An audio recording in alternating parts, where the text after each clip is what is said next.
নমস্কার। ভারতবর্ষ এক বৈচিত্র্যপূর্ণ দেশ।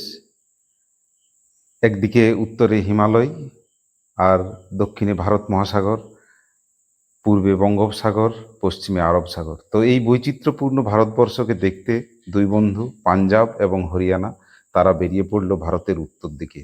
সেখানে বরফ পড়েছে, এই খবর তাদেরকে খুব ভালো লেগেছিল। তারা সেখানে চলে গেল উত্তরাখণ্ড এবং হিমাচল প্রদেশ। হিমাচল প্রদেশের সিমলা, কুলু, মানালি, ধর্মশালা জায়গাগুলো তাদের বেশ ভালো লেগেছে। তারপরেই তারা চলে এসেছিল হরিয়ানা, সেখানে ঐতিহাসিক স্থান তারা দেখে নিল। এরপর তারা চলে গেল পশ্চিমে, সেখানে রাজস্থানের থর মরুভূমি, উটের সারি, সেখানে এক মহারাজাকে তারা দেখলো, তার বিচিত্র স্বাদ। তিনি আবার থাকেন রাজস্থানে, সেখান থেকে চলে যান গুজরাটে, সেখানে ঢোকলা খেতে তিনি ভালোবাসেন। আবার তার স্বাদ কিরকম, রাতের বেলা চলে যান মহারাষ্ট্রের মুম্বাই, সেখানে বিশ্রাম করেন। এরপর তারা চলে গেল ভারতের হৃৎপিণ্ড একেবারে মধ্যপ্রদেশ মধ্য অঞ্চলে। সেখান থেকে মধ্যপ্রদেশের তারা দর্শনীয় স্থানগুলো সেখানে ঘুরে নিল, খাজুরাহের মন্দির, পাঁচমারির পাথর পাহাড়, সাঁচি, এগুলো তারা দেখে নিল।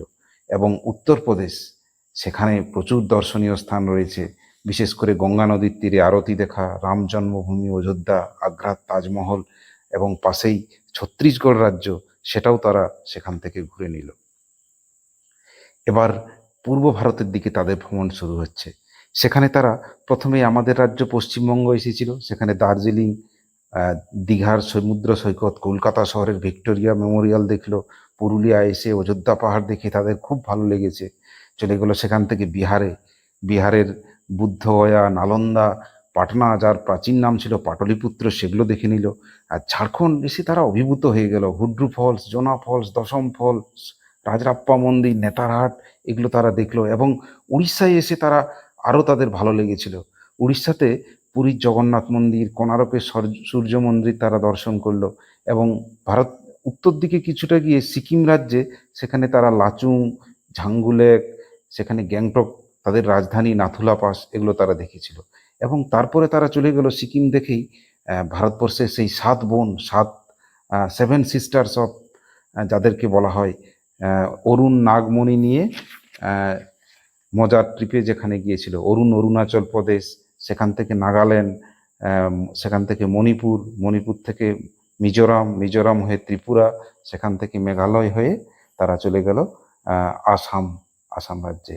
এবার এবার পশ্চিমে তারা গোয়া রাজ্য ভ্রমণ করতে গেল, সবচেয়ে ছোট রাজ্য কিন্তু কি সুন্দর। সেখানকার সমুদ্র সৈকত পর্তুগিজদের ইতিহাস ছড়িয়ে ছিটিয়ে রেখে রয়েছে, খুব ভালো লেগেছে তাদের।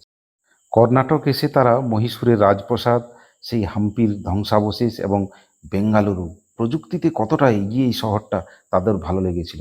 সেখান থেকে আহ, সেই করলার মতো দেখতে কেরালা রাজ্য, কেরালাতে আবার মুন্নার বলে একটা শহর, সেখানে চা বাগান এবং কুয়াশাচ্ছন্ন পরিবেশ তাদের খুব ভালো লেগেছিল। এরপর চলে গেল সেই নাড়ুর মতো দেখতে তামিলনাড়ু, সেখানে মাদুরাইয়ে মীনাক্ষী মন্দির তাদের ভালো লেগেছিল। সেখানে উটি শহর, সেখান থেকে ভারতের একেবারে শেষে কন্যাকুমারী তারা চলে গেছিল। এবং তার পাশেই তারা দেখলো দুই ভাই অন্ধ্রপ্রদেশ আর তেলেঙ্গানা বসে রয়েছে, তাদের গল্প দেখলো। অন্ধ্রপ্রদেশের তিরুপতি বালাজি মন্দির দেখলো। এবং সবশেষে তারা চলল ভারতবর্ষের ৮ কেন্দ্রশাসিত অঞ্চলের দিকে। চলো দিল দিয়ে আব্দুল লাদাখ যায়। চ দিয়ে চণ্ডীগড়, সেখান থেকে সমুদ্রের মধ্যে পরিষ্কার লাক্ষাদ্বীপ, চলা। আর দিল অবশ্যই দিল্লি। আপ আদি আন্দামান নিকোবর আইল্যান্ড, একেবারে সাগরের মধ্যে। প দিয়ে পন্ডিচেরি। আর দো দিয়ে দাদরা ও নাগের হাভেলি এবং দমন দিউ।